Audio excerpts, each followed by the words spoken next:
নিজেদের লোকেরা নিজেদের শত্রু হয়, এই কথাটা তিক্ত হলেও বাস্তব কথা। এটা অনেকেই তোমরা জানো।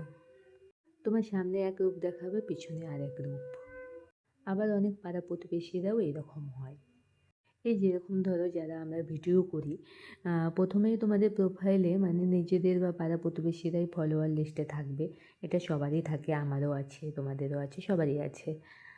আবার সেই পাড়া প্রতিবেশী নিজেদের লোকেরা কী করে, যখন তোমার 15 সেকেন্ডের একটা ভিডিও সামনে আসে ওরা না দেখে স্কিপ করে উপরে ঠেলে দেয়।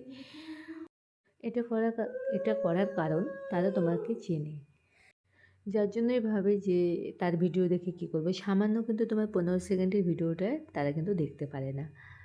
আবার হ্যাঁ, সব পাড়া প্রতিবেশী নিজেদের লোকেরা কিন্তু এরকম না, কিছু কিছু লোকেরা এরকম করে।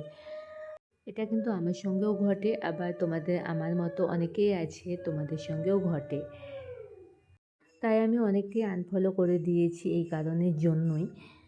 এবার একটা কথা বলি, আবার অনেকে বলবে যে তুমি ভিডিও বানাও, কোনো কন্টেন্ট নেই, ভালো কন্টেন্ট দিতে পারো না, তার জন্যই তো হয় না। হ্যাঁ, মানে ভালো কন্টেন্ট করার কিন্তু সবাই কিন্তু চেষ্টা করে, এটা আর যে যেটা পারে সেটাই তো দেখাবে বলো। আর এখন বেশিরভাগই তো ব্লগ চলছে। আর আমি যে আগের কথাগুলো বললাম সেগুলো কি মানে সত্যি কি আমি ঠিক বললাম, এগুলো কিন্তু আমাকে একটু কমেন্টে জানিও।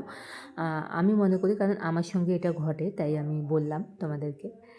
তো চলো টাটা, ভিডিওটা কেমন লাগলো অবশ্যই জানিও।